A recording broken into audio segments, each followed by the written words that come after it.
All right. I think we're live. Mic check 1 2 1 2. Mic check 1 2 1 2. If anyone in the chat can hear me, just push one.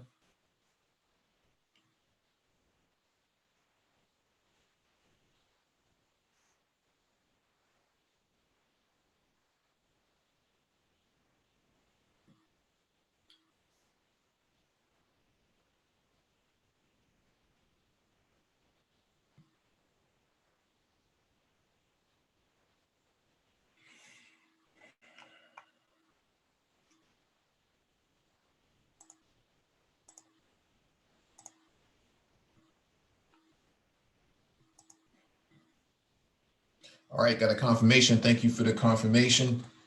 Welcome back to the Black Brain Trust. This is open chat number 51. Please hit the like button as you come in. Share the video if possible. Hit that notification bell so you get all the updates from the Black Brain Trust, including those posted on the community tab. If you want to engage in the discussion, there'll be a link in the chat for you to click on. When you click on the link, make sure you raise your hand so that one of us can acknowledge you and advance you to the panel.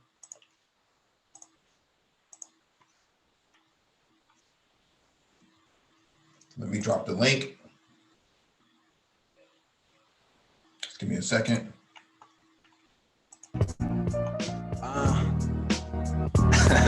Yup. N-O-N. Boy, you in the wrong place with the wrong Cold one. life. Boy, you in the wrong place with the wrong one. Boy, you in the wrong place with the wrong Woke one. up stony, still I need my lighter in the rollie. I'm thinking of the nonsense I often let control me. I look into the mirror and it's like I see the old teen trapped in the glass, hoping it cracks so he roams free. I start to leave as I'm headed for the kitchen, and then I hear a voice and it's begging for attention like, listen, vicious, clear you've been tripping. I think that you're forgetting everything that you've been wishing. Like what's with all the tension? It's sunny like listed. Still through the thrills, I've been seeing something different. And now I'm missing the piece to the puzzle. So I'm never dipping till you going like shuttles. I've been here since days we were playing in the puddles. Cause I'm your inner child, you'll never see a double. It can't be the hustle like Carly, he got it. They say he should slow, but he can't ever stop it. I feel numb, how dead am I? Got pain inside, but I never cry, no. Still blessed, so I question why. Is it still just me, myself, and I? I'm too lost all of the time. In my thoughts, I'm just trying to get by. I'm too lost all of the time. In my thoughts, I'm just trying to get by. Close to midnight, left the bros in the sight. Now I'm home and enclosed in my dome for the night. Like Rome, it's a fight, trying to hold life tight. As I hear another voice trying to shine life's light like. Listen, Bishop, Markel, you better wisen up before you slip and you fail. You'll be another tale just with one to tell. Yeah, they wanting you to fail like you kick, flipped and fell. Look, you move well when you in position, but you don't want to let pressure change your decisions. You know your intentions. Keep rolling, keep winning. Put your chips down, then you gotta keep spinning. Enjoy life's gambles. I know that they can start to be a handful. You think that it'll all dismantle? I need the old days when you were the young vandal who didn't give a fuck if they didn't understand you. I feel numb, how dead am I? Got pain inside, but I never cry, no. Still blessed, so I question why. Is it still just me, myself, and I? I'm too lost all of the time. In my thoughts, I'm just trying to get by. I'm too lost all of the time. In my thoughts, I'm just trying to get by. N-O-N. Cold life. 2296. Boy, you in the wrong place with the wrong one. Boy, you in the wrong place with the wrong one.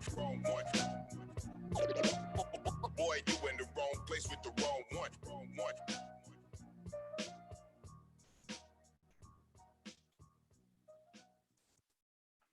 All right. I wanted to have this open chat because I got an email from one of the subscribers that wanted me to read one of these many emails that he does send about Black immigrants, the problem with Black immigrants and their critique of Black Americans. Okay. So let me pull up the docket.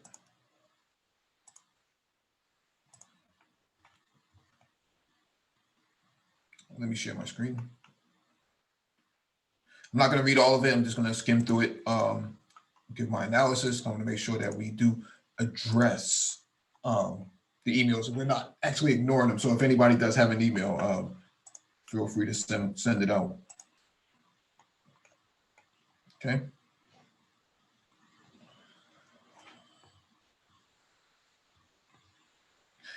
And it says, the problem with Black immigrants criticizing Black American Blacks when their home nations are failed states.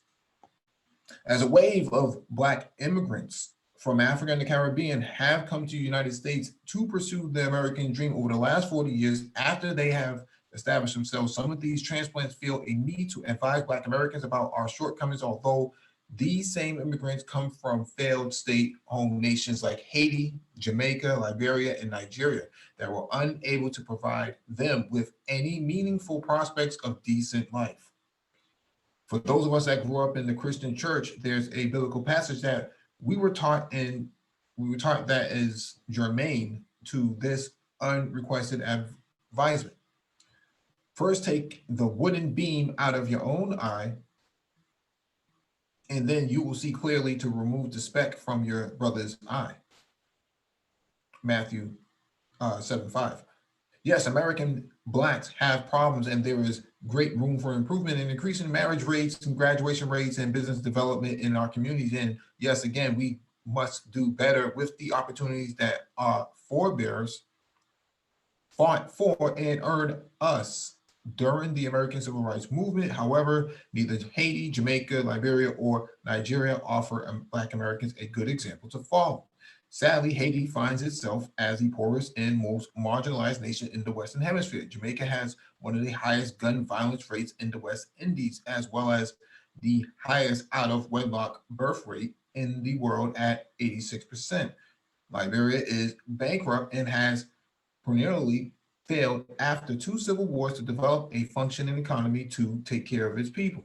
And Nigeria has the dubious distinction of overtaking India as the poverty capital of the world by squandering its vast oil wealth through theft and corruption well before building viable education, healthcare, transportation, and electric power infrastructure to provide for its population of nearly 180 million.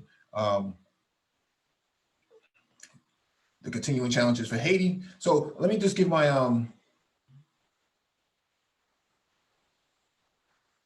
analysis on that. I don't want to read the whole thing because I think it's pretty clear where the sentiments are going in this. Black Torch, what's going on? And so let's take these four countries. Let's start with Haiti. Haiti's the most, probably the best example of all of this, and then come Jamaica, and I'll follow up with the rest. Haiti's problems are external from the civilians on the ground. So it's not the civilians that's the problem in Haiti. And so when the civilians come here, they come here with a different sort of values that Black Americans are saying that they do it, they don't have, but for optics perspective, it's not there, it's lacking.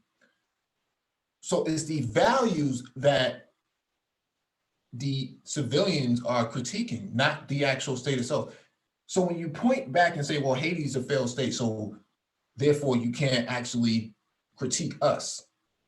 Actually, let's look at this a little deeper. The civilian is separate from the state itself. The government in Haiti, which is being overrun through corruption by external forces.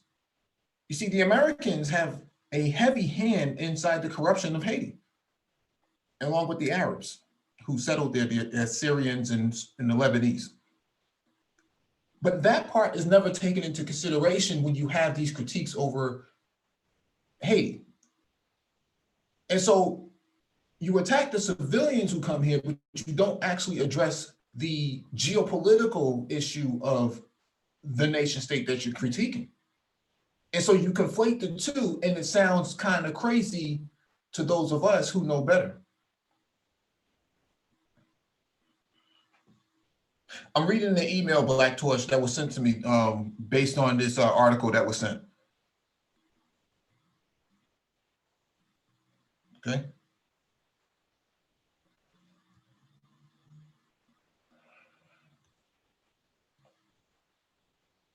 And so it's easy to point and say, well, your nation's a failed state. You don't have a good example of good civil governance. Well, that's because there's a hand in, a hand coming in from America that has led to the corruption. And not to mention the French. The French's sanctions on Haiti has collapsed their economy. So are you going to blame the civilian who's coming here as a refugee, or are you going to blame the colonizer who continuously meddles inside the affairs of the Haitian state?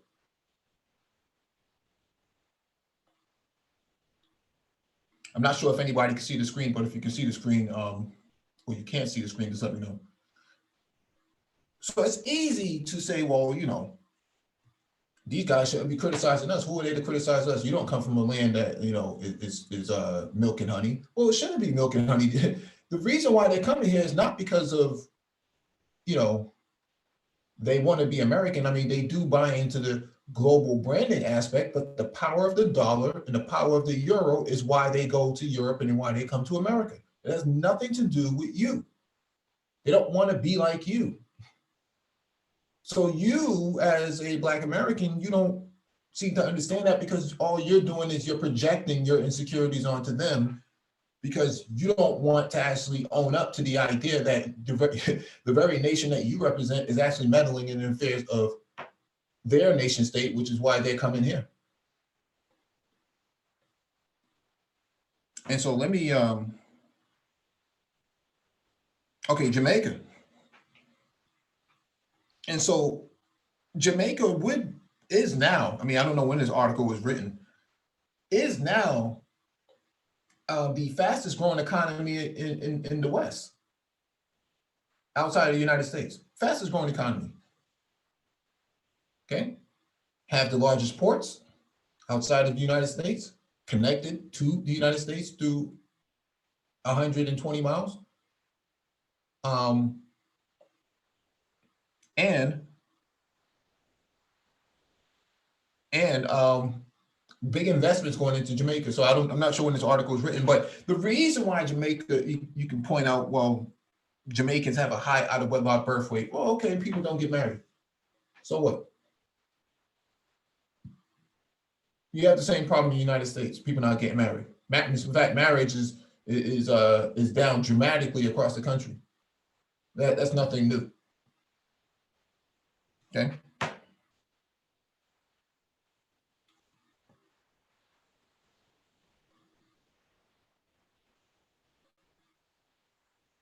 They say the gun violence. We know that ATF have been trafficking guns back and forth between the borders of the United States and Mexico. Okay, we know there was a Fast and Furious program, but see, that part is never taken into consideration.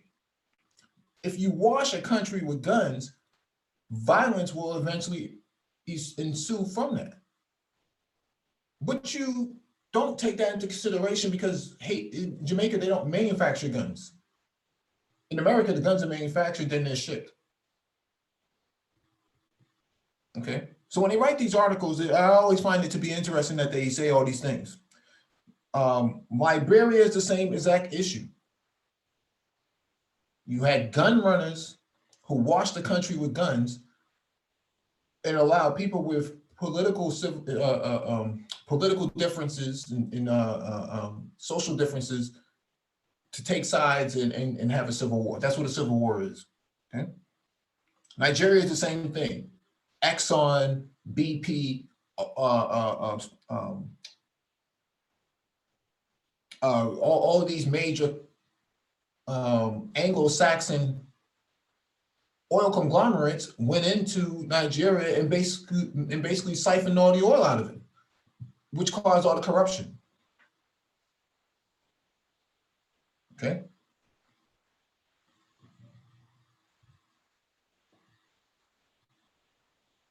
Mrs. Evolving, good evening to you. Hard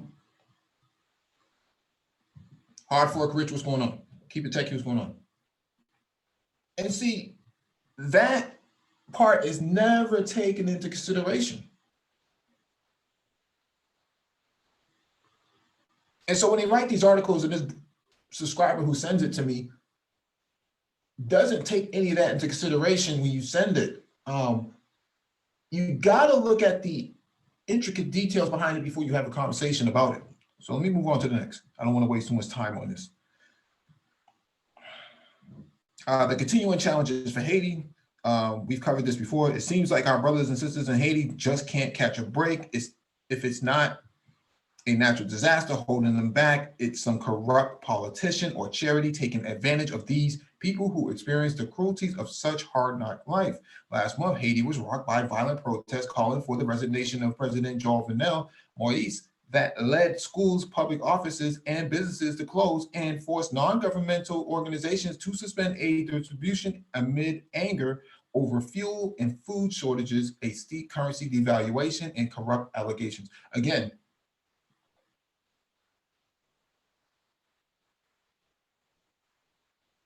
you have people who want to say, well, Haiti's such a, a shithole country, and I'm surprised Black Americans even take this position, right?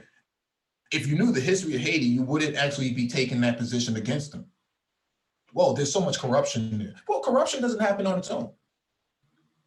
See, we don't take into consideration that Tony Rodham, who is Hillary Rodham Clinton's brother, is siphoning resources out of Haiti right now.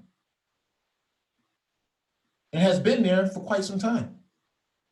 We don't talk about Bill Clinton's people selling rice from Arkansas to the Haitians that are plastic rice.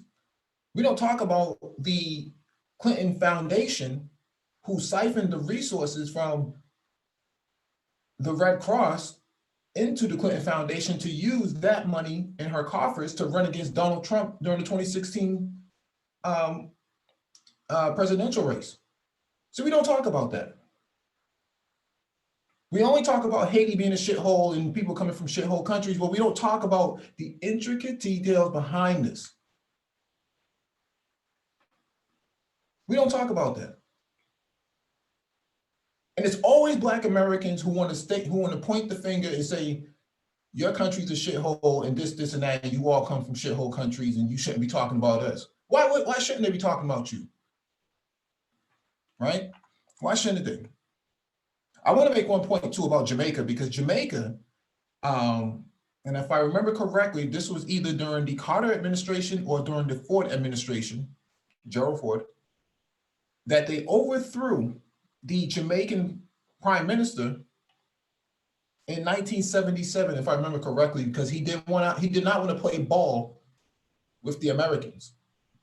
Okay, Jamaica actually has a communist party. I forget the name of the communist party in Jamaica, but they were closely aligned with the Cubans. Okay, they were forging their own foreign policy, and the United States did not like that, and so they went in there and overthrew the Jamaican government and installed their own guy. Okay, same thing happened in Grenada in 1984 under the Reagan administration. But see, that part is never taken into consideration.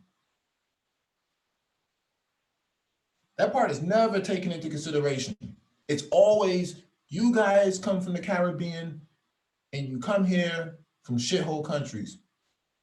Why is it a shithole country? Why?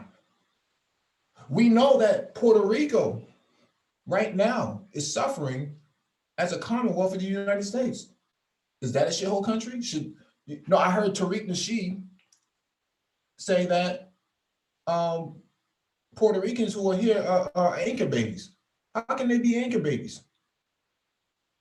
Puerto Rico is a Commonwealth of the United States. They're not looking for citizenship. They already have citizenship. But see, this is the ignorance that is projected out there. Okay? It's the ignorance.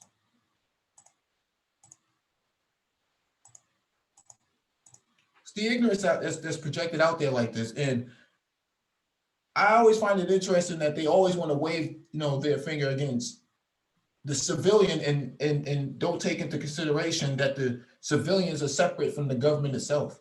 They have no control over anything.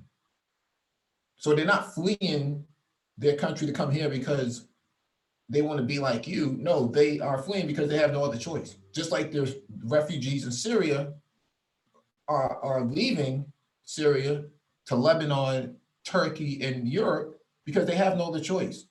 US warplanes have bombed their water irrigation systems and their water filtration systems, which means they can't find anywhere to drink water. They live mostly in the desert. What do you want them to do?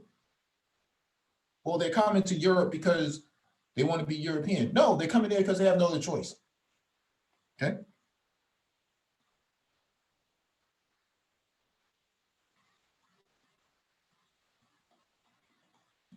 All right, let me, I'm not going to read too much more about Haiti because we already know about Haiti. Jamaica, it's easy to, I don't know when these articles are written. Yeah, 2018. Jamaica is the fastest growing economy in the West right now outside the United States. We've covered this already. In fact, they're going to have a big tech event in Jamaica in October. So pay attention to that. Liberia, we already know about Liberia. Oh, we don't want to spend too much time on that. Nigeria, a lot of corruption in Nigerian politics. That's true. Not disagreeing with that. But what we have here is people who come from the West and come from Europe, especially the British, who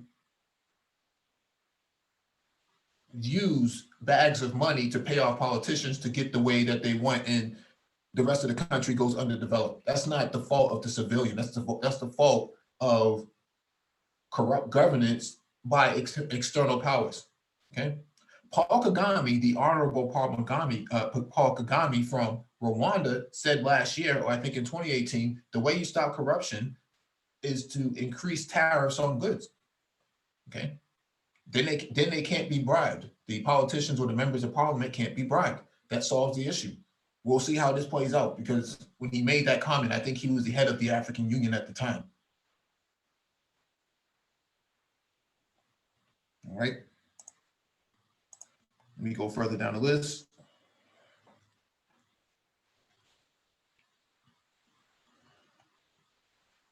Why are there no successful Black nations? Okay.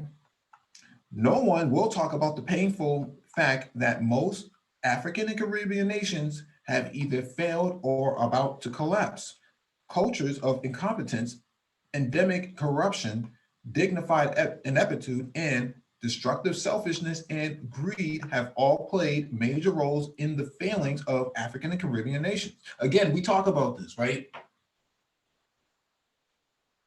All of these accusations are not wrong, but what's the intricate details behind it? It's like saying there's a lot of potholes in the streets in predominantly Black neighborhoods. Why is that? Right? Well, the reason why there's so many potholes is because throughout the four seasons in the northern states, for that matter, the ground is, beaten by one, weather, and two, by the physical plow blades on these salt trucks that plow the streets, and then it digs up the roads, and then it forces potholes to come about. Okay, that's the simplest way you can look at this. Now, why aren't the potholes filled? Because there's neglect within the city hall to even spend money filling up those potholes, because it costs money to fill the potholes. And so they fill it in the predominantly white areas, but they don't actually fill it in the predominantly Black areas because they don't want to spend the money. Okay. But that level of corruption is never considered within Black neighborhoods because no one wants to have that conversation. Now, is that the fault of Black Americans, or is that the fault of the local state government? But see, that conversation is never had. That conversation is not to be discussed. Thus, it's no surprise that in the absence of any healthy Black nation, in the midst of chaos, senseless wars, corrupted religiosity, violence, and economic collapse, African and Caribbean people leave home en masse. They beg on the streets of Greece, prostitute in the red light zones of the Netherlands, and make up 40% of the migrants flocking to Europe. As they turn up in these countries, helpless, unwanted, starved, and maimed, they are treated like dogs. This is from Foreign Policy in 2016. So this is about a few years ago. This is written. Okay. Sadly, by and large, throughout the African continent, as well as throughout the West Indies, most people experiencing life suffering in abject poverty and squalor, while their corrupt elites and neo-colonialist governments pocket foreign aid and look the other way. This is the key word here. Neo-colonialist governments. Neo-colonialists. Now, is that the fault of the civilians, or is that the fault of the neo-colonialist governments, which is what I've been trying to say since the onslaught of this live stream? Okay.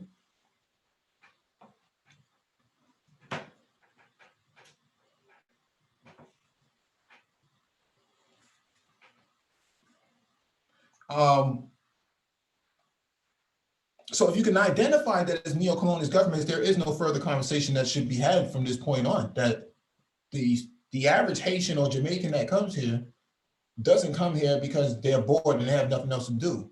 They're coming here because the power of the dollar is much stronger and offers a better outcome. Now, most people who come from the Caribbean and Africa actually send back money. In fact, that's the whole purpose of blockchain in the first place, that the remittances that Western Union and the governments have in place is so costly that it affects the value of the currency when it gets there. And so saying all that, you send money back to your country because the dollar is stronger, and then you can build up more in your own country. That's a smart play. I mean, every other person does this. I don't see why this is even a problem. They're coming here to work. They're not coming here to be your friend, so to speak. It's not because, Joe Blow or Tyrone, I heard he's a cool guy up in Harlem or down in Southwest Philly, and so I want to move there to go be closer to him. No, they're coming here to work. That's all. All right, so what advice can individuals from failed state nations offer Black Americans? Parenthetically, what advice should American Blacks, the most well-established, politically powerful, and the planet's only group of first world Blacks, take from Haiti, Jamaica, Liberia, or Nigeria? Okay. As a result, American Blacks are on par with people of the nation of Spain in terms of population size, gross buying power, medium income, and high school graduation rates. Black population in USA is 47.8 million. Population of Spain is 46.7 million.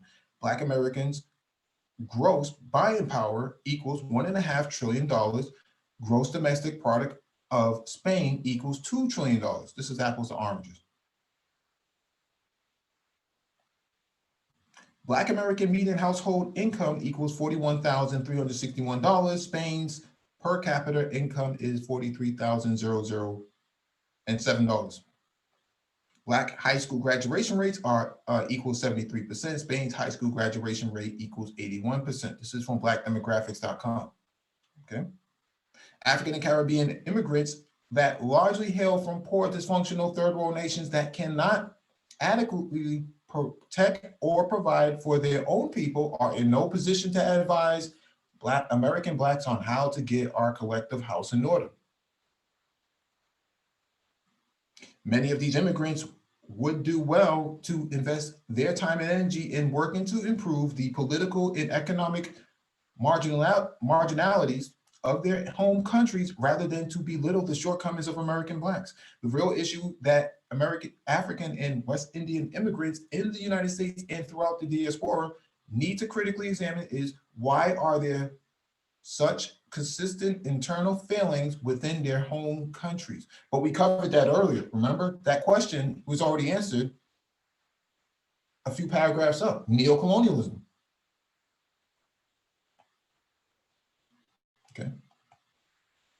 It seems that African and Caribbean immigrants would do well to utilize their skills and training that they secured in the United States, that is their human capital, to build better societies in their home nation, since the brain drain of talent from Africa and Caribbean is part of the reason those regions are so poor. But we discussed neocolonialism up above. Once you mention neocolonialism, the discussion stops there. Okay.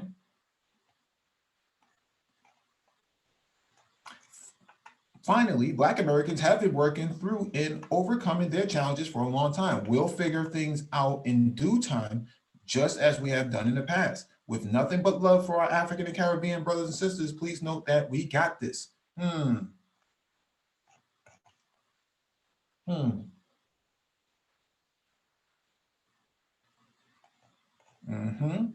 So we have Black Torch on the panel. We have Cyber Lion on the panel. Good evening. Hi, how you doing? What's going on, my brother? Nah, I just listen. This article is full of shit. I'm sorry. Um, I didn't know what to tell you, but first of all, um, did it, this is from the Foreign Policy Bureau, right? That's a think tank, and they got some quote. You sure this is written by a black person? I don't know who is. There's not many links in there, so it's kind of cut and paste from. Right, because if you look at it, the problem I have with the article, right? First of all, they know nothing about Haiti. They know nothing about the Haitian history and how Haiti freed South America, helped free the United States and all that, and they have to pay back this money annually to France. None of that is covered in that article. The second thing is Liberians were Black Americans. So how are they different from we are? They're the same thing. You know, and Jamaican, you know why Jamaica's messed up? Because Jamaica was the waypoint for all the drugs coming in from Colombia, and all that was funded by the CIA. This is garbage. This whole article is garbage. See, in this time where we should be coming together, what's going on in Africa, as you guys been to Africa, you see what's going on. They're building. They have no time for this nonsense. They're trying to get rid of these corrupt leaders. And as you well pointed out, these corrupt leaders are funded by the U.S. and China and France. Yeah, the colonialist nations. And you hear it said neo-colonialism. I was surprised you put that in, because that's what that yoke is. Remember, that yoke is mental slavery. They got these, they're free, but a lot of them, the Francophone countries, are not free. They can still send military in at any time, and like they did in Liberia, like they did in Burkina Faso, and like they're attempting to do with the currency. You know, and this divide, and you went there, and I'm glad you went there for that conference, because you seen there we got both problems. We got a problem here with the systemic racism, which everybody says it doesn't exist, and I said yes, it still exists. And Africa with the neocolonialism, and we can help each other because we see the shit, and they see some shit, and we got to get rid of the problems we have. And the only way we're gonna get it is to come together. Because we need each other. And I'm sorry to say, we can't have articles like this and Tariq Nasheed talking about, oh, you got to do this. I'm sorry. All these leaders are just not worth their salt in anything. It's all about how we can move forward, not move backwards. And saying that we got this, I don't think we got shit, because look at the state of the community. It's horrible. And I'll leave it at that. Definitely. Let's go to Cyberlion. I think he's on the panel as well. Hey, good evening, everyone. How are you? Hey, good. Another night at the kitchen. So, I'm a little confused here as to what the dear subscriber is trying to get at in terms of what he's trying to point out. Uh, I think one of the simple questions that I would beg to ask is that um, if it be the case, what would be why not just measure the outcome if we follow in the footsteps of some of you know these foreign blacks that do come over here who end up doing well? You know, what happens when we start following in those footsteps? Why don't we just kind of try their route as opposed to you know talking bad about them when they get here, and stuff like that. I don't, it's interesting. I don't see anyone really, those who are the proponents for saying where they come from busted up countries, this, that, or whatever. I don't really hear any of those folks uh, cheerleading the effort to follow in their footsteps to gain some of the similar results. I think if more people in the community took the same level of zeal and drive and determination and hunger and channeled it into actual effort, action, um, nobody wouldn't have anything to talk about. And I think that I don't think it's bad, like you said. I don't think it's bad that they're critical of us because I mean, from if I were an outsider, I would look at it as someone from the outside came from an even worse situation.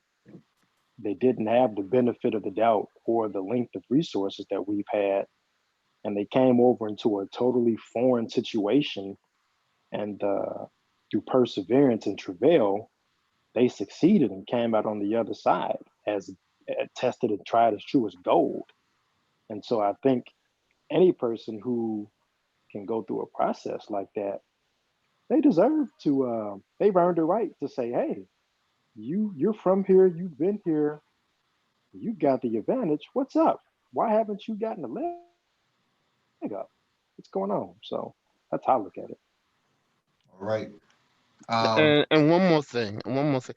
yes, Do sir. they realize that Malcolm X, Marcus Garvey, Schomburg, we have in New York, the Schomburg Library, which is the largest, all these people were Caribbean people that came in and contribute. I don't understand what's going on. I really don't. Yeah, You know, yeah, that's a good point. Most of your people who were in government during the Obama administration were actually Caribbean in Africa. Susan Rice is Jamaican. Eric Holder is Bayesian. Um, and quite a few of the others were actually African. So I don't know. I don't know. Let's go to Miss Evolving. Mrs. Evolving. Welcome to the panel. Oh, thank you.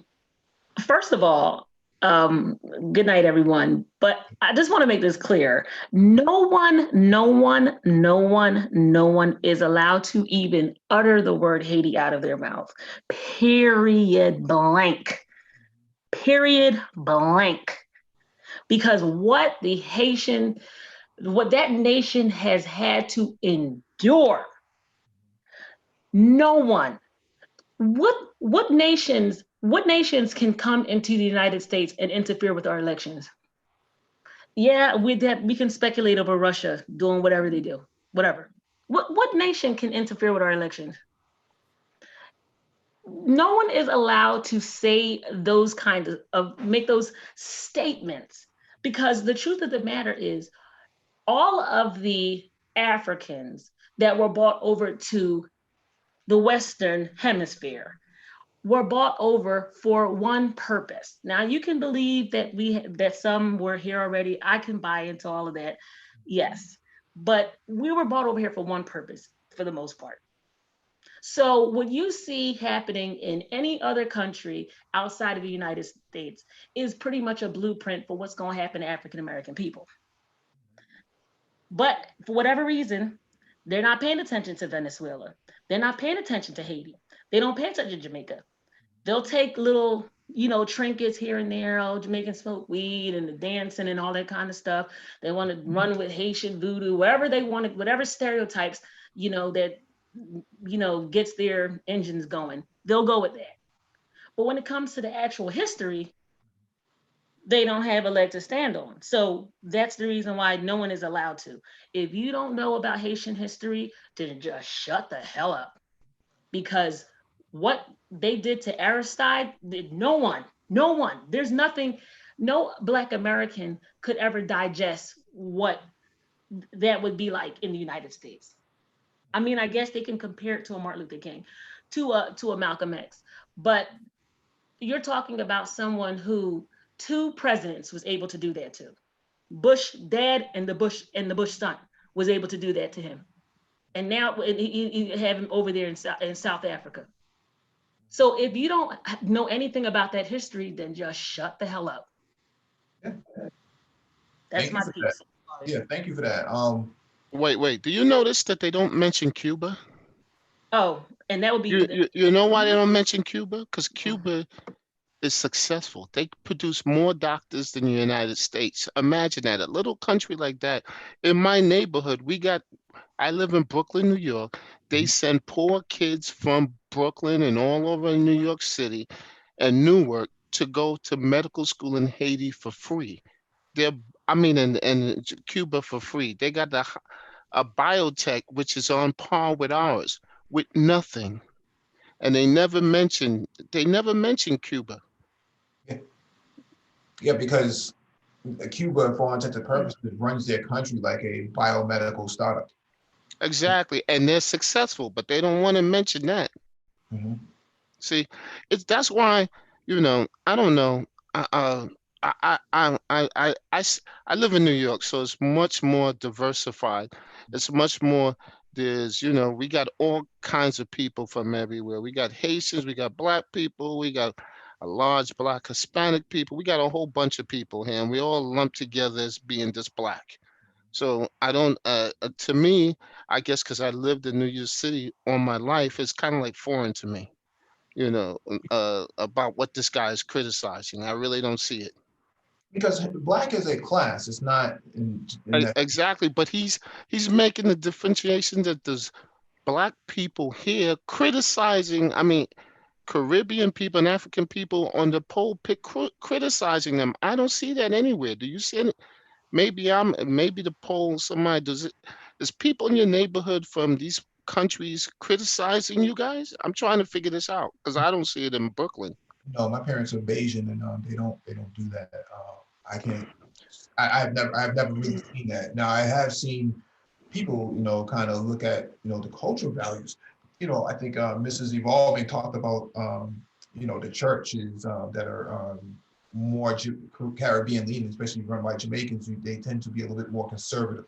Um, but that's the only sort of observation, optics wise, that could be used as a reference as a critique. But outside of that, I don't see many Africans and Caribbeans running around with their nose up and saying I'm better than you, sort of deal, and you should be more like me. I don't see that.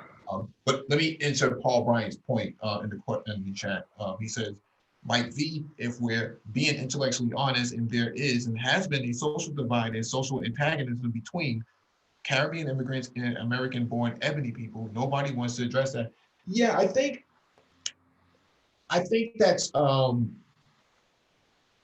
that was prevalent at one point, but it's not a major political.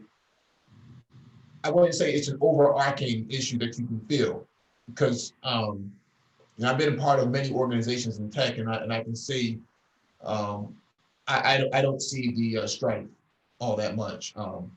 Maybe back in the 80s and 90s, we know the term, or even I think the 70s, that probably go back to the 70s and 60s, African booty scratcher and stuff like that.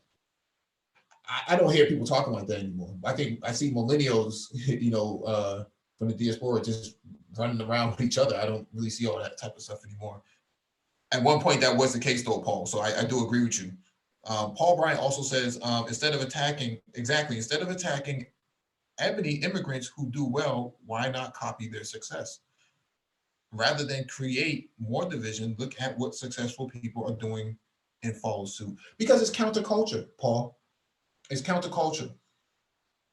And a lot of people don't want to admit that there are a lot of regressive ideals and components within Black American culture. And you see it right now in the manosphere even taking place, right? In this social space, you can see it happening in real time.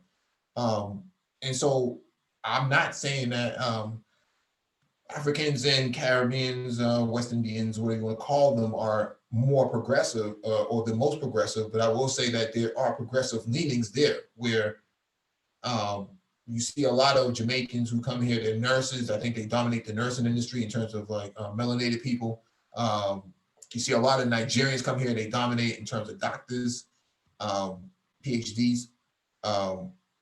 You also see, you know, even if you want to throw Latinos in there, that they do tend to work extensive amount of hours, but that's because where they're from, they don't have an 8-hour workday. If they have to work 16 hours, you got to work 16-hour shift. That's how they see it. So yeah, so I agree with you, Paul Bryant. I'm not in disagreement with you.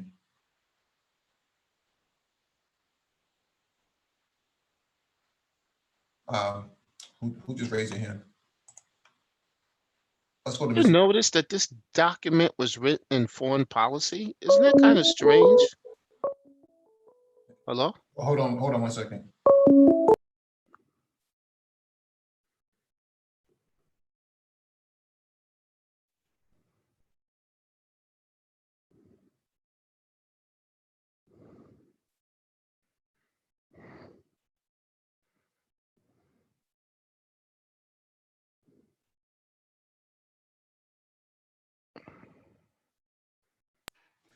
Hey, you all can continue going on. Mr. Evolving has a hand up, and then we'll go to Sideline.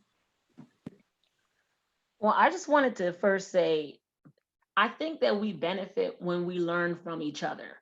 And I know that sounds very corny, but that's just the truth.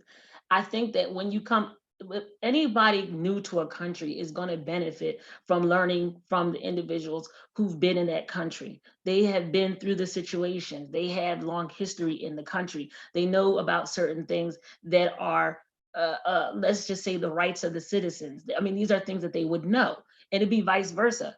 It would work the other way as well. It's not just always this thing of immigrants coming into the country. But I think a lot of that rhetoric comes from the fact that, like, the foundation of this country has been based on this idea that the white, wealthy, elite, male class, that was the rhetoric that they were able to sell to poor white men. This kind of division of kind of, if you can go along with this idea that Black people are less than you, we'll treat you good. Like you'll get some of what we have. You'll be a billionaire one day too. You'll be wealthy one day too. And I think that, unfortunately, just with the way the education system is set up in this country, it's, of course, you're going to see African American people mimicking that kind of behavior, where it's like, well, there's somebody that they're better than. And I think that it does come from just sheer ignorance.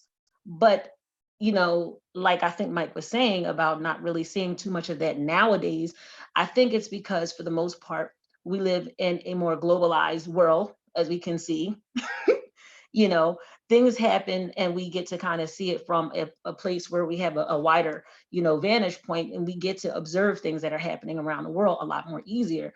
And I think that because of that, we may that may have led to a lot of those tensions, because it is a both-sided thing. I'm not going to deny it. I know for my family, their big thing was they didn't want us engaging in certain behaviors they looked at as being quote unquote American behaviors, like acting like, I mean, that's something that you would hear them say, oh, you guys are American, or you guys acting so American, because it was certain things that they saw happening. They said they didn't really want us as their children to adopt those behaviors.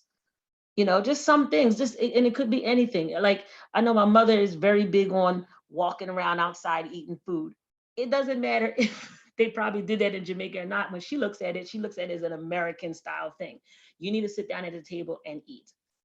These are stereotypes that I think are bad, and they're negative. And it's a whole bunch of these stereotypes. I mean, that was a light one. There's some really bad ones, of course, because for the most part, people who don't live in the United States, they do buy into a lot of the images that they see on the music videos, that they see in the movies, and that unfortunately, African American people don't disappoint in fulfilling a lot of these roles, you know, and, there's something to be said about that, because Cardi B is not having the success she's having because people from Dominican Republic and Trinidad, where her parents are from, are supporting her. She's getting her support from African American people who, for the most part, they see her and they're like, okay, we can buy into that. That's my piece. I'm sorry. Please continue. That's my piece.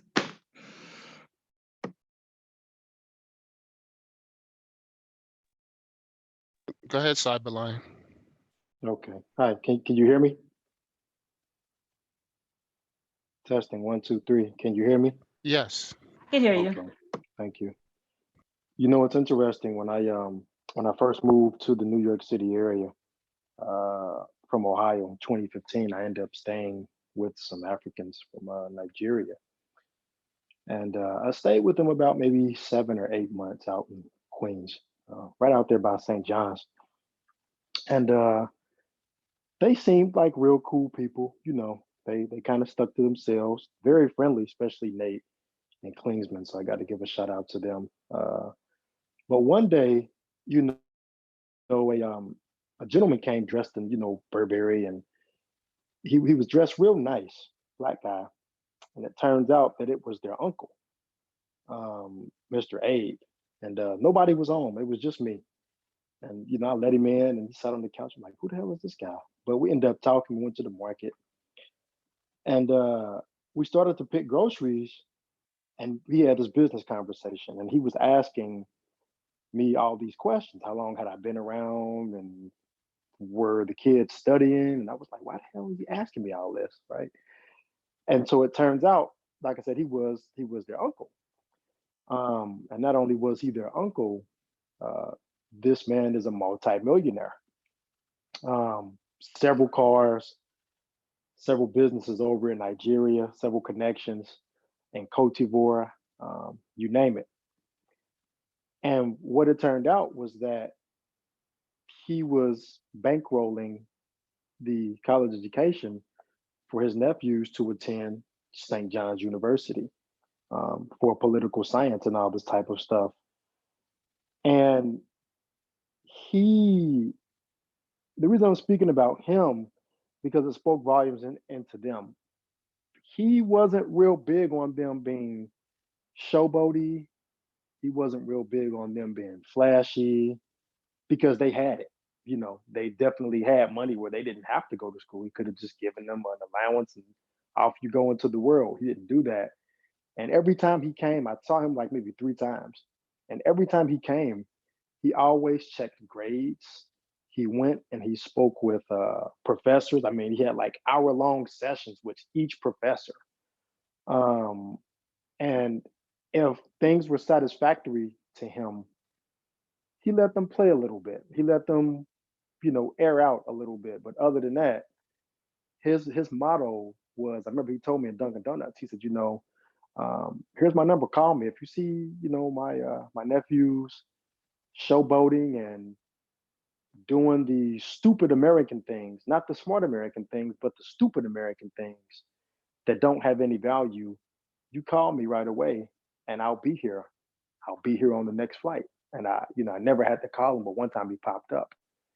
And so, I think, again, a lot of those foreign, blacks that come over here, they're working, they operate under the radar. And like, Black Torch said, here in the New York area, we don't really, in the 5 years I've been here, I've never really seen either side at odds with anyone. If anything, you work with them or you ride with them on the train or you live next door to them. And they generally always have a very good set of values. Now, granted, some of the separation comes, and this is no surprise and it shouldn't be, some of the separation comes from them segregating their children from, as Mr. Abe would say, the stupid American things or the stupid Black American things that can quickly take you down into the rabbit hole, and they're not productive and there's no value in them. And I just remember that. And so, every time I see one of the foreign Black brothers from wherever they might be, Jamaica, Haiti, Africa, or anywhere else, uh, they always have a real low key profile about themselves, and behind the scenes, they're kicking butt. They're working, and when it comes time for them to perform and show up, when you look up, they're always ahead of the line when it comes to being able to take advantage of an opportunity, or they're always the best position to be in that opportunity. And a lot of us who are in the community, a lot of our fellow community members who haven't put the effort forth, yeah, we kind of hate, because we hate on the results, and they don't talk. They put their head down and they work, and they let the results shock and do the talking in the end. And I think that's where a lot of the hate comes from. It's from that end result, but it's like, you haven't you never put your head down and work, or you were so busy telling everybody else what you needed to do, what you were gonna do, that you never did it. So Yeah, yeah, that's actually a good assessment. Let's go to Mr. G. Just joined the panel. Yeah, good evening, guys. What's going on, brother? Yeah, I really like everything I've been hearing about this conversation, but this conversation is like so much wider, um, and it's really fascinating to see how Black people here.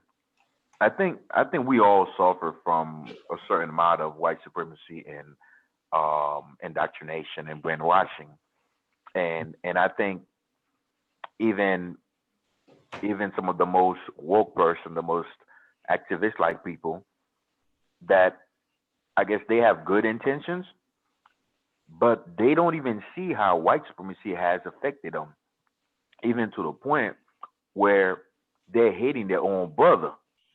When you look at the history of this country, when the whites came over here and they were slaves, and there were not that many whites out here, guess what they did? Immigration, all the immigration laws was created for the white people to bring more whites over here. All the Italians, all the Poles, all the Germans. That's what this whole nation is all about.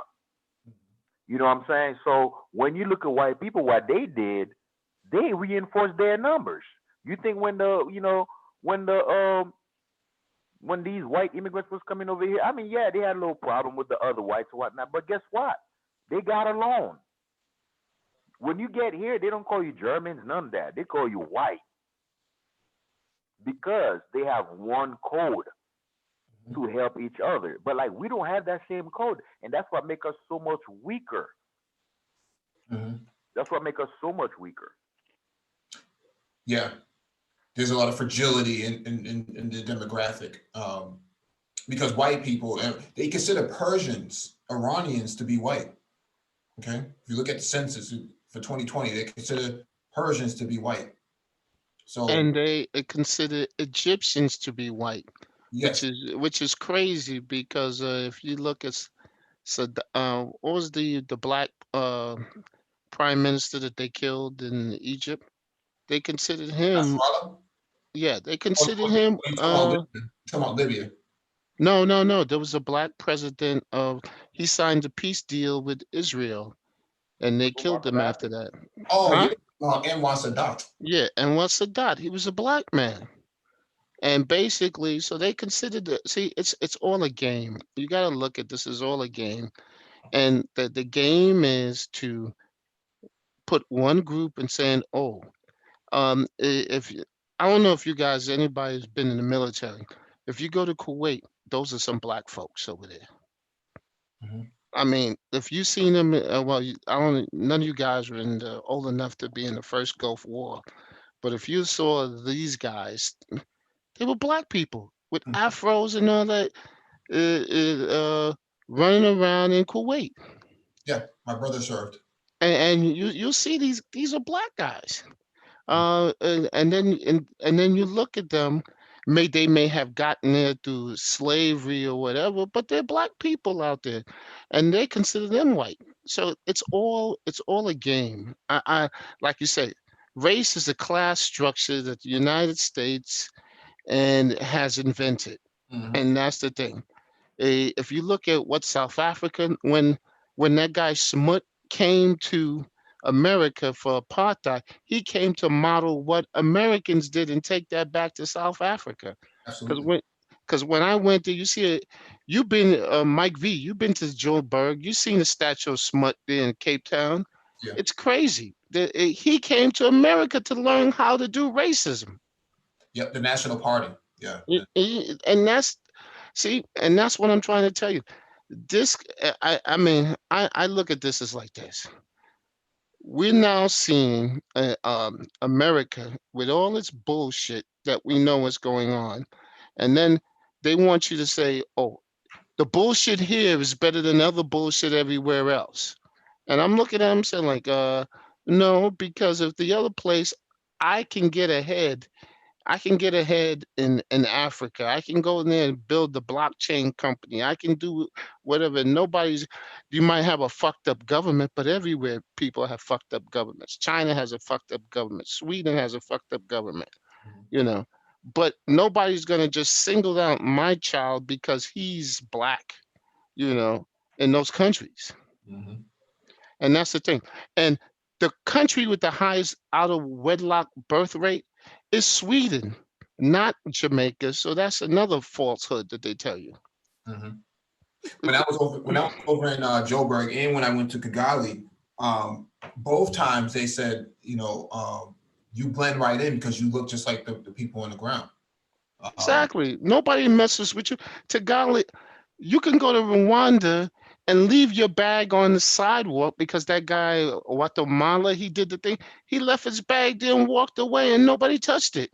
Yeah, I left my laptop, my tablet on the table for about an hour, and not one person touched it. I tell you like this, you leave in Brooklyn, 30 seconds, it's gone.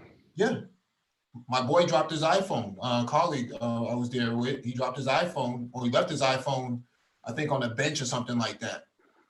And he had left, came back, and it was still there.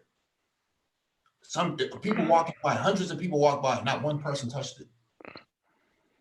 Different See, culture, different culture. I don't, and that's not taken into consideration. I'm not saying that these people are model citizens. I'm saying the respect and admiration that I received when I was there, and that my colleagues received when they were there. It's night and day difference. and the thing about I have a problem with Tariq because he's never been anyplace. He's never been to Africa. Actually, he has. He's Where been you all. been to Africa? I He's didn't been. know that. He's been to Zimbabwe, South Africa, Cape Town, Joburg. He's been all over the continent. So he has considerable amount of. Yeah, so how does he not know that Liberians are considered Americans? They Well, don't. I'm kind of confused with that one. it's not so much that he doesn't know. It's more that he's playing into this sort of xenophobic approach to galvanizing a base, because Ah, he couldn't do it. He couldn't do it the other way around. And so this is working for him. It's a working strategy, but it's a suicide strategy, because if he ever has to leave the country, he goes somewhere else. People are going to remember what you said, because he said some stuff about Zimbabwe, he called it Kumbabwe, and they invited him to come over there. He said, "No, please come over here. And we can show you that it's not like that over here, like you're and, making." and, and does he understand why Zimbabwe is the way it is? Because I don't know if you know that during the Reagan administration and Margaret Thatcher, they signed a peace agreement where they were supposed to pay the white farmers. They reneged on their their obligations, and that's why Mugabe was doing what he said. So it's all a sham. This is all they all try to. And furthermore, did you know that Margaret Thatcher's son tried to take over with a bunch of white mercenaries? Try to take over. What was the country? I think it was Guinea-Bissau, Yeah. or one of those countries. This is like the I don't know if y'all saw this movie. You got to look it up. It's called The Dogs of War. It shows exactly how they do it. They go to these countries and they do a coup d'etat and kill the leaders and put a new puppet leader in his place, and it's all run by oil companies. Mhm. Yeah. Yeah, no, you're speaking facts. You're speaking facts. And that's the problem is that the friction isn't coming from, in my experience, it's not coming from the people over in the Caribbean or in the continent. It's coming from the people here, and you see it in the manosphere. You see the sort of perspective that says that we're so awesome and we're so great and this and that, and it's like, wait a second, I thought we were supposed to collectively be doing things on a progressive scale. What is this sort of you versus me thing? I don't understand that. You know, when we do the Black Tech Talks, I don't ask anybody what, you know, whether or not their what their hashtag is before they even get on the panel. We don't do things like that over here. So to me, that's just, you know, my experience in you know, rocking out. I think it's counterproductive what they want us to do. See, they want us to hold this narrative that's us versus them. But when I walk into a room, I walk into a company, I see another black face, I'm happy to see that person. I'm sorry. Mhm. I don't care if he can be from another planet. As long as he's a black face, I feel kind of comfortable. Mhm. You know? Yeah.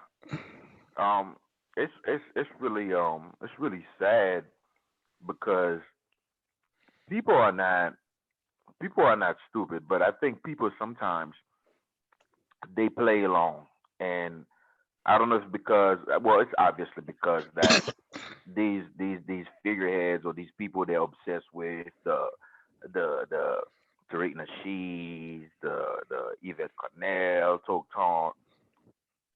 Those are smart people and they know how to make their points. I can't really lie, but I think at some point in time, you should be able to see that you're getting played. You should be able to see where these people are double talking, especially Tariq Nasheed. That dude is crazy. He's always freaking reaching to make some kind of narrative that, ooh, who is he? Is he ADOS? Is he FBA? We need to check about him. Like, it's stupid. Like, it's ignorant. It's stupid. You know? And people are doing that because obviously in these recent years, the way YouTube and all social media have become, it, you know, the money stream has become so much important.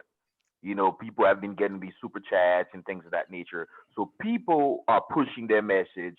These some of these channels and some of these talking points, they're just business models for these people, and it's really freaking sad.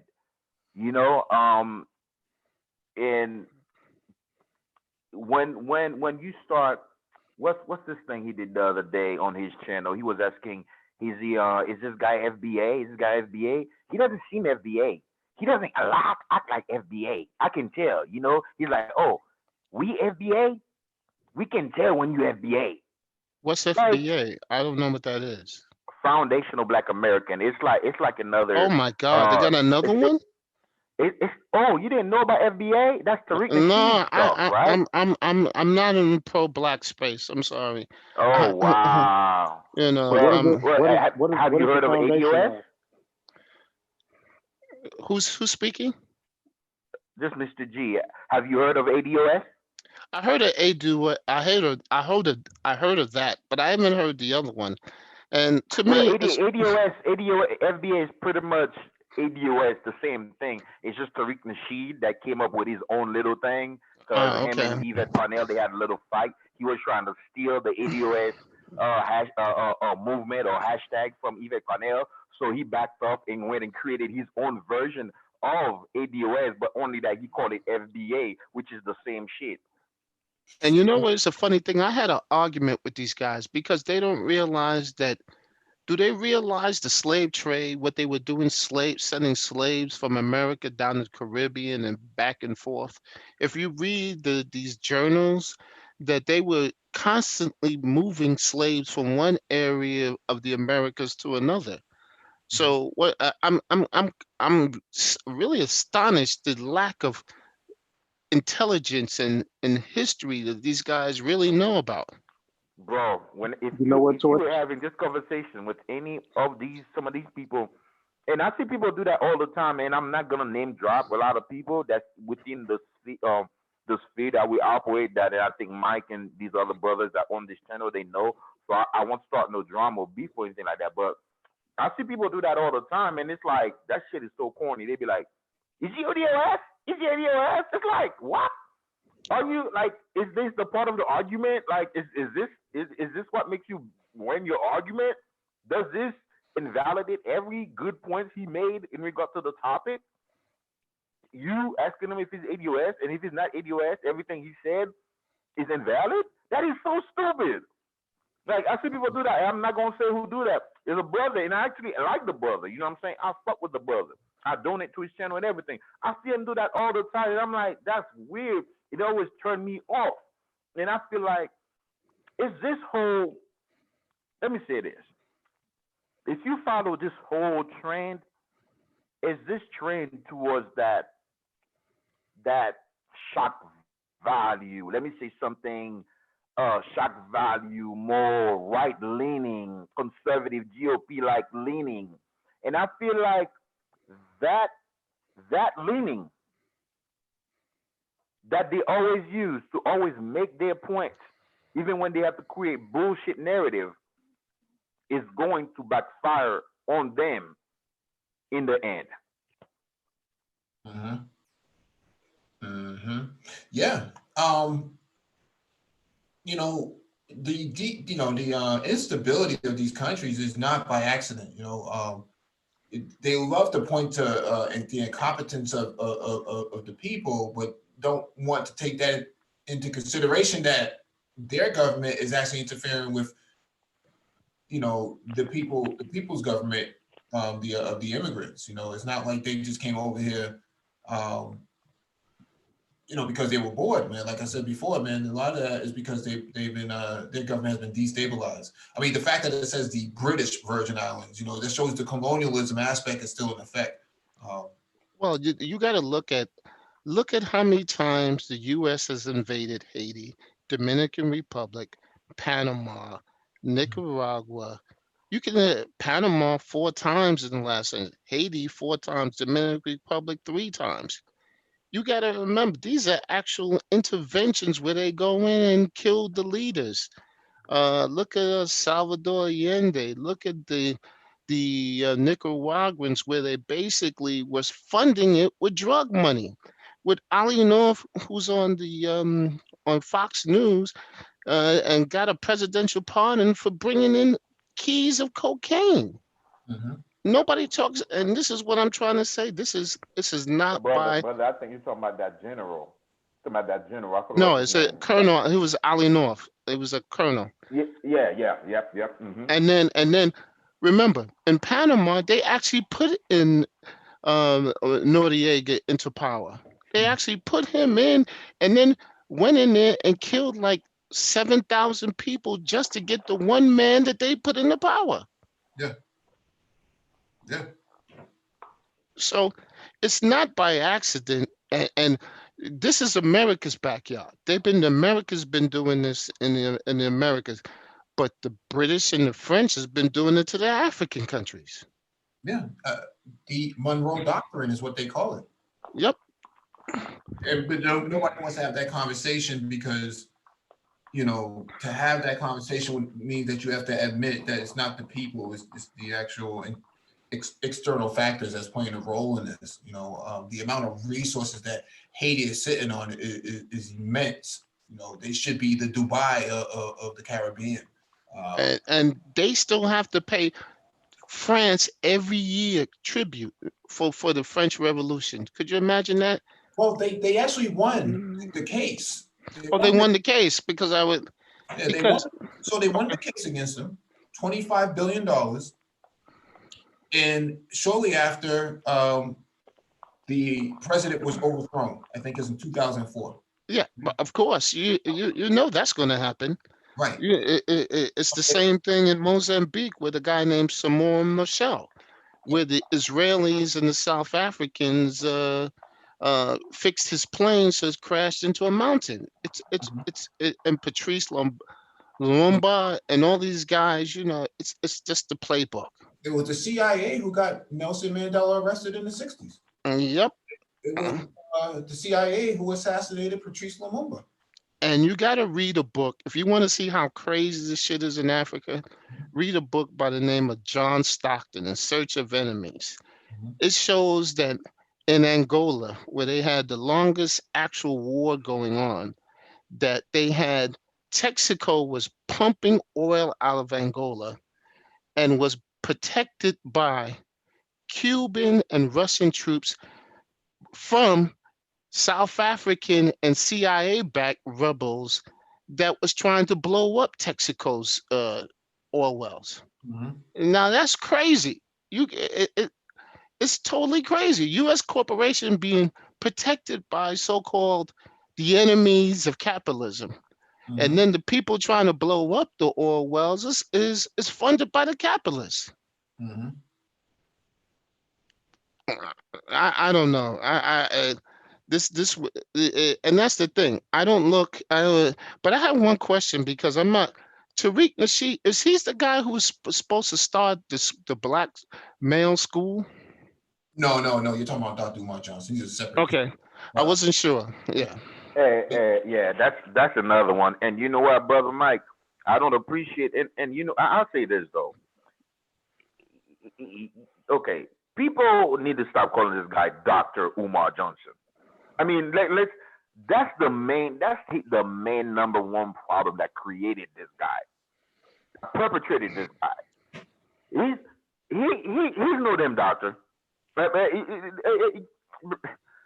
bro. This guy no damn doctor. No. I don't like to really focus too much on those people, especially Tariq, because he's such an avatar, of pro-blackness. But I have met. But a lot of people follow him though. A lot of people take these names. Yeah, that's bound to happen. That people are going to follow because they don't have any direction. They don't have any direction, and so they'd have no other place to go. Whereas foreign blacks have somewhere where they can call home. The problem with Black Americans is that they are basically nomads in their own country. I'm not saying that to disparage them. I'm just making the point that they don't have anything else to latch on to other than a hashtag or some lines of code. Well, that's my point. I'm saying, so why are you now going to try to disassociate yourself from actual black countries that you can make forge relationships with? That's what I don't get. I'm saying Nigeria with all this hectic, with all this craziness, you notice they didn't mention Ghana in that article, which is effectively working.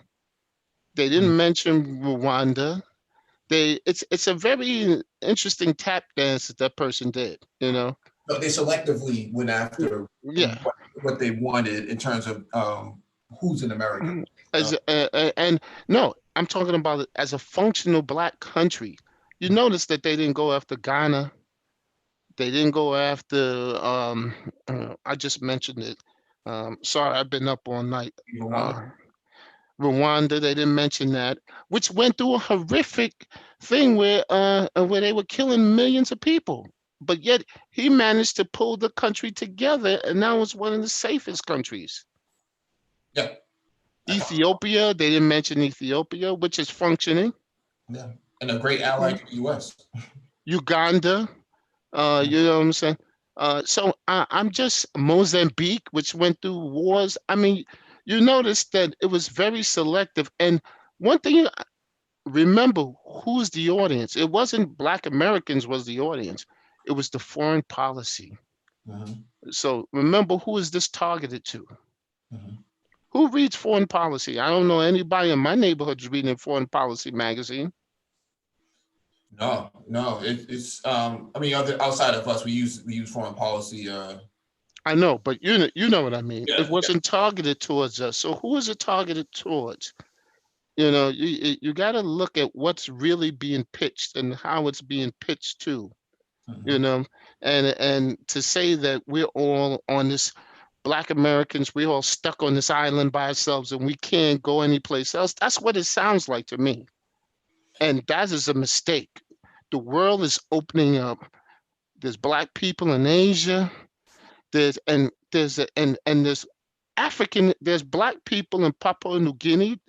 We got places to go. There's the Melanese Islands where they got Black people.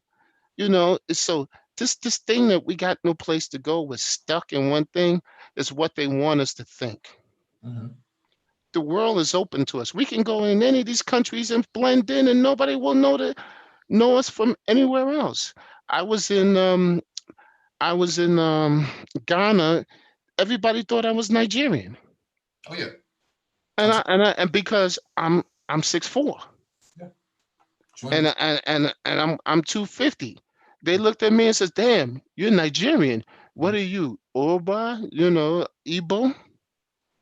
Mhm.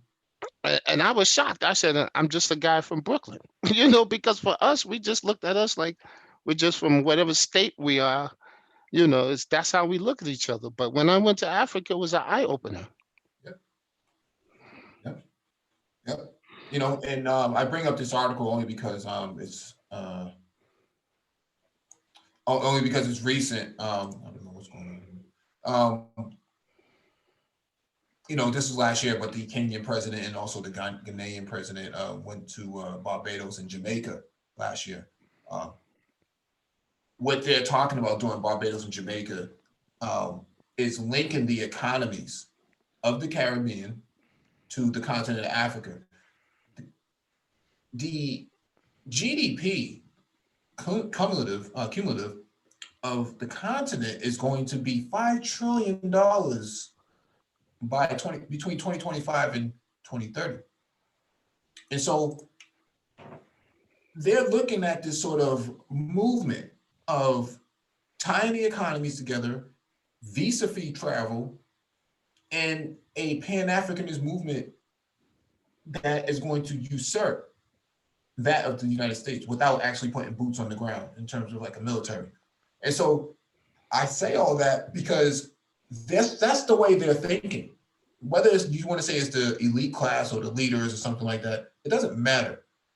That's the sort of conversations that are being had. And I find it interesting that, like somebody said earlier, it would be in your best interest to link the economies of African Americans to the continent itself, where there's so many opportunities. And I don't know why there's this attitude that, well, we don't need to be over there, and I'm never going to go over there. And I'm okay with people saying, it's not for them. Okay, fine. But the markets are shifting. The markets are shifting from the west to the east. Like I said, I'm with Nagone on this one. Nagone has spelled it out quite that I'm going where the money's at. And Nagone spelled it out perfectly. Where you seen. Remember, we had the conversation with I think her name was Vivian, and we said, and I brought up the point that how do we trust white people, even if the advantage is if we can help them, only because when we can help them, I'm tired of helping them. I really am. I'm tired of.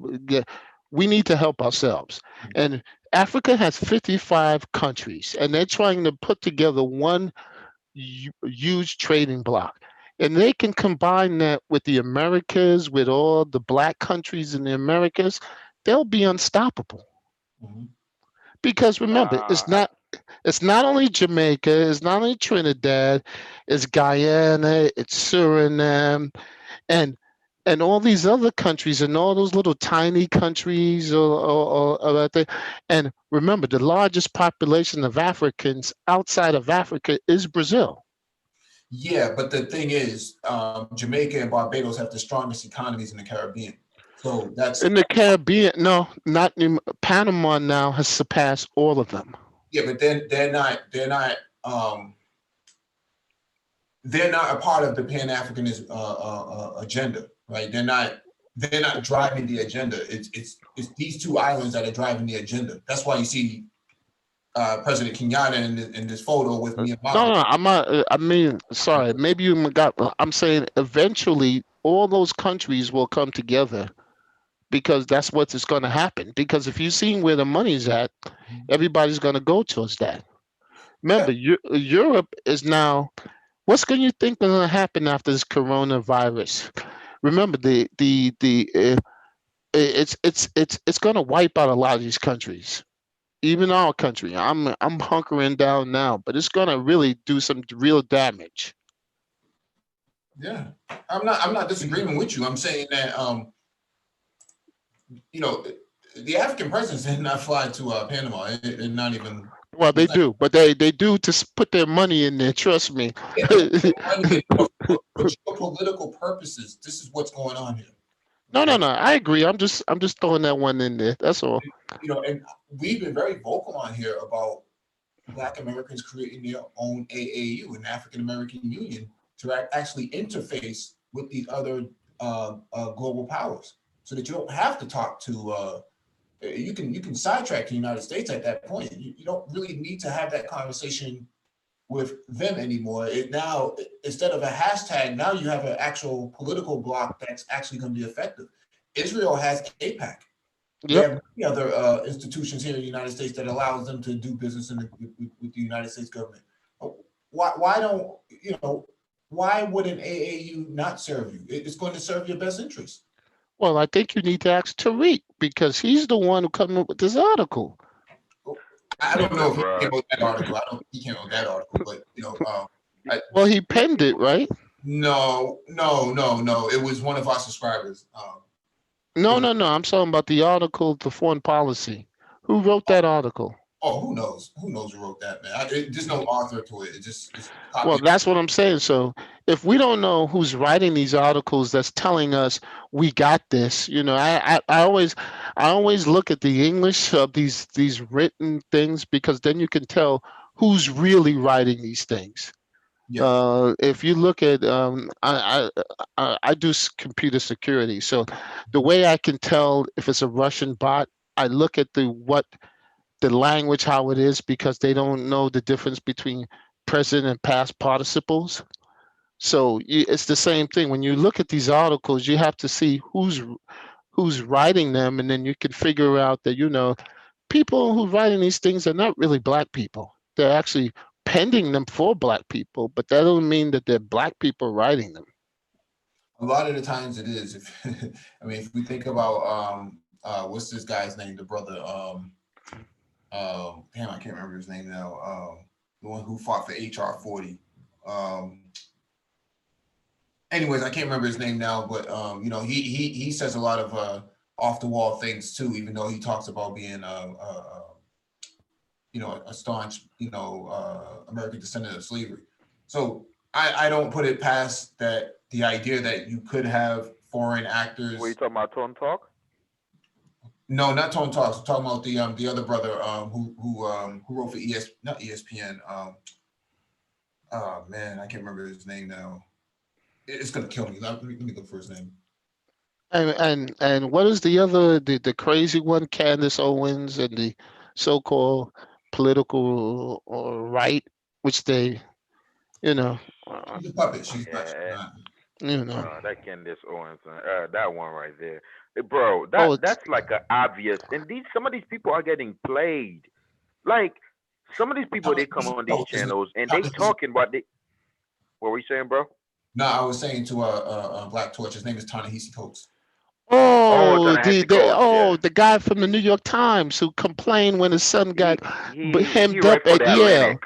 Yeah, but he complained when his son got hemmed up by the Yale policeman. Yeah. Oh man, this guy is funny. He another one, not to be believed. Yeah. But that happens. That's what I'm saying. People like him do write off the wall stuff like that, in order to appeal to Black Americans and stuff like that. But the point that I'm making here is that an African American union is what is needed. You need a large institutional body that's going to look out for the interests of Black Americans, domestic and foreign. And that's the only way you're actually going to interface with other foreign governments to actually do business in areas, especially in places like Africa. It's the only way you're going to do it. So let's talk And about the let's talk you about know this. the Let's craziest okay thing. ahead. Let me say this real quick. You know the craziest thing. Even if like there were governments that came to some of these people that got these so quote unquote movements going on in this country, right? Mhm. Or these online figures, whatnot. They wouldn't even be willing to take the steps to really make some real tangible things happen though, because really and truly, they're not really about doing the real work for real. They're not. It's just about making noise, bro. I'm telling you. My position has always been that, in our position out here as well, is that you need people in politics that's going to represent your best interests. I know some people say that you can pay off politicians through lobbying and stuff like that. We've seen how that played out for Diane Wilkinson and Chuck Turner. Okay, um, Chuck Turner passed away last month. They both locked up You by bugging a the little bit, Fed. that bro. Say that again. Speak up. No, I didn't hear what he said. I didn't hear him either. That's what I said. Speak up or repeat. I think he's on mute. All right. The point that I was making here is that we know what happened to Diane Wilkinson and Chuck Turner. They were both set up by the feds for bribery and all these other sort of salacious charges that were false. They were trumped up. That's what happens when you try to look out for your people's best interests. What's the sister's name on YouTube? Doctor, what's her name, man? Harriet. No, let me find her name real quick. I don't even know how I can forget her name. Okay, because there is that African woman who's always trying to get Black Americans to join in on the African business experience. No, you mean Dr. Harnett.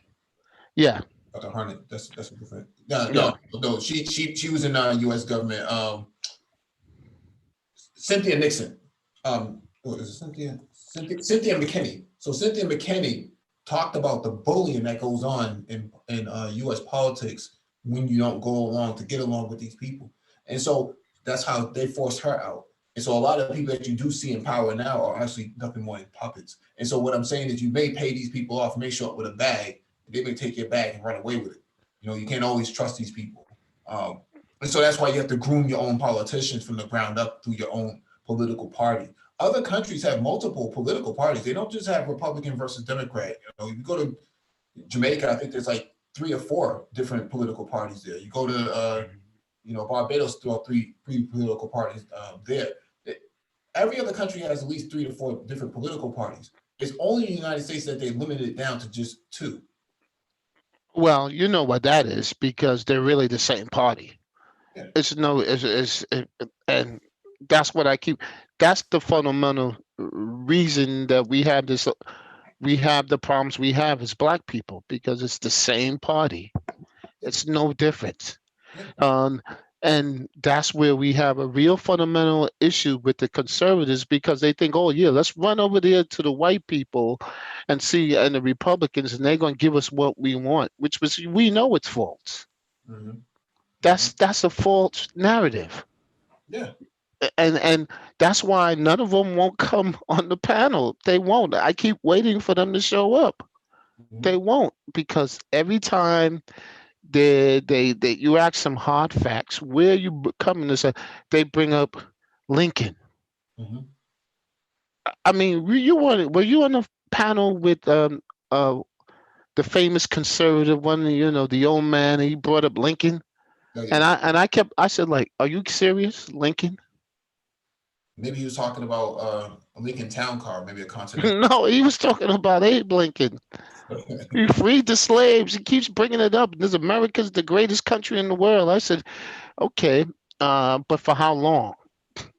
Yeah, but a lot of, like I said before, I mean, you've heard me say this, and you probably believe in this as well. That a lot of these people are not really conservatives; they're really just avatars posing. It's cosplay, it's political cosplay. Guys dress up, and they call themselves, conservatives. Candace Owens is not a conservative. She's married to this white dude, and she would never. Oh, she's a swirler. Oh, yeah. Oh my God! And people take her serious. Well, she's been put up by her, this guy's family. So The point I'm making here is that these people are just in cosplay. They're not really Yeah, concerned. Candace Owens is not really taken serious. Because you said she's taken serious as if you meant like she's taken serious in the black community. No, no, I no, don't, no, I no, don't, I don't no. really think any person with common sense in the black community take her serious. Now there are these conservatives, not conservative. They're not conservatives, like you guys were saying. They are just they're just little fanboys, right? They're just right wingers. I will say because you don't have to be. There seems to be a big confusion in the black community, right? Like people think like being conservative means being a Republican. It does not mean that. Yeah. It does not mean that. And that's this big confusion every time people are making their talking points and they want to bring up like, oh, these Democrat cities, these liberal cities, and they're all bad, this, that, and the third, blah, blah, blah. And I understand, there are valid points there, but they're talking as if like all these conservative cities in the South, Alabama, Mississippi, Kentucky, West Virginia, they're just perfect. All these white people, they're voting for these conservatives for their whole lives, and their lives are just great. Their lives are just great, and it's just so stupid. Well, You know, remember, it, those states that you mentioned, those red states, are net receivers of tax money from the blue states. That's the thing that's so funny about it. Alabama, Georgia, all these states, they get money from the blue states to fund their bullshit. And sometimes I wonder and I think, and what does really conservatism mean? I mean, because I hear him like the guy on the panel, his Hammer, I believe his name was. He jumped around. They got so many different shades of conservatism that I was lost when he was telling me all the different types, because I'm never yet heard a concise definition of what they are about. No, it's like Baskin Robbins. It has 31 flavors of conservative. So I don't usually take that any seriously. But the point that I was just trying to make with this live stream was that this person um, wanted me to read this article out loud, and it happens every week. We analyze it and we dissect it, and then we bring it into confetti, and then we wash, rinse, repeat the next week. I don't know why people want to keep sending these sort of articles that shows that there's some kind of opposition. If you actually read the articles and did your analysis, I mean, it's not that hard to figure out what the real agenda is here. It's not that hard to figure out. You can look for all the articles you want. I've been doing this for too long. I'm not just going back and forth between the Caribbeans and the continent for fun, man. I'm looking at the broader perspective of what's coming down the pike the next 10 years. And people would rather discuss, whether or not, You're fully American. You're fully Black American. whether or not Caribbeans or Africans have a right to critique, American blacks or whatever the article says. Well, they live here. They got the rights of everybody else. I got people who come from England. They set one foot in America and they complaining about everything in America. Nobody says anything about them. Yeah. and you know what it is, bro. I think really and truly though, I think it's the consciousness of guilt, right? That people seem to. I mean, it is. It's the consciousness of guilt when you look at the whole narratives. And let's just take black immigrant, quote unquote, black immigrants out, and you take like hardworking, successful ADOS, African American FBAs, whatever the heck you want to call them. Those same kind of people, when they work hard, bust their ass, and move out the hood, they get resented by those same people that they left the hood from. These people are not immigrants or whatever. The FBAs, the ADOS. You know what I'm saying? Well, you know what you Come bring in? You around. bring in the same argument that BGS brings in about the educated lames leaving the community. That's what it is. Well, to an extent, he has a point with that. That you Yeah, do have. because I was lucky. I didn't have to leave my community. The community got gentrified. Mhm. But I was going to leave because there was nothing here for me. Mhm. You know, um, how I say this, And people like traditional you, black women look at me and like I've lost my mind. You know what I'm saying? Because I said, I have a whole collection of math books, and they look at me like, what are you, some kind of a nerd? That's what a girl called me, a nerd. It's a slur. It's a slur. Yeah, it's a slur to to say you're a lame or something like that. Yeah. But let's go to Mrs. Evolving, and then we'll close out. Give her a Okay. final word. Well, the only thing I can say is that,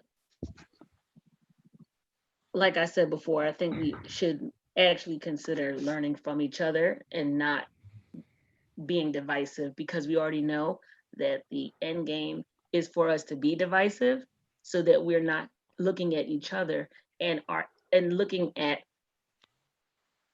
just the diaspora, looking at Africa, and looking at us as a unified economy.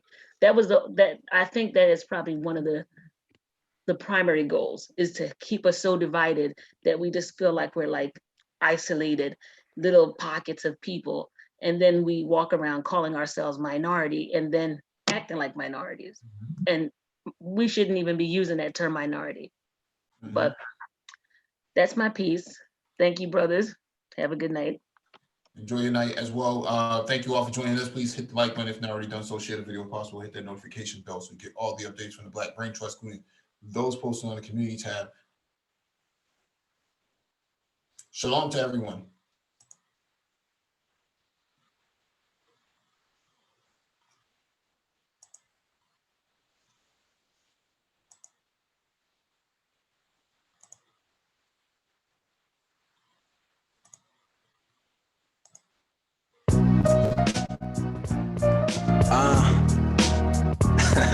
Yup. N-O-N. boy, you in the wrong place with the wrong Cold one. life. Boy, you in the wrong place with the wrong one.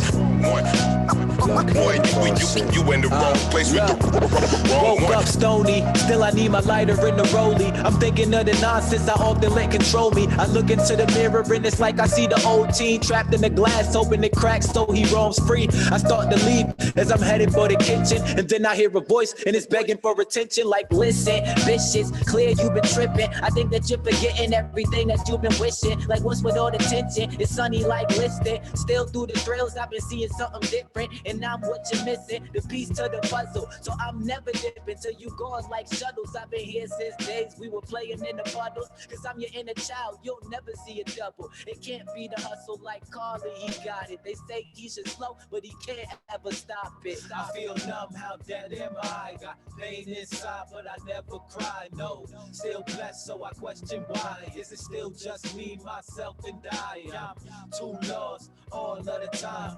In my thoughts, I'm just trying to get by. I'm too lost all of the time. In my thoughts, I'm just trying to get by. Close to midnight, left the bros in the sight. Now I'm home and enclosed in my dome for the night. Like Rome, it's a fight, trying to hold life tight. As I hear another voice trying to shine life's light like. Listen, Bishop, Markel, you better wisen up before you slip and you fail. You'll be another tale just with one to tell. Yeah, they wanting you to fail like you kick, flipped, and fell. Look, you move well when you in position, but you don't want to let pressure change your decisions. You know your intentions, keep rolling, keep winning. Put your chips down, then you gotta keep spinning. Enjoy life's gambles. I know that they can start to be a handful. You think that it'll all dismantle? I need the old days when you were the young vandal who didn't give a fuck if they didn't understand you. I feel numb, how dead am I? Got pain inside, but I never cry, no. Still blessed, so I question why. Is it still just me, myself, and I? I'm too lost all of the time. In my thoughts, I'm just trying to get by. I'm too lost all of the time. In my thoughts, I'm just trying to get by. N-O-N. Cold life. 2296. Boy, you in the wrong place with the wrong one. Boy, you in the wrong place with the wrong one. Boy, you in the wrong place with the wrong one.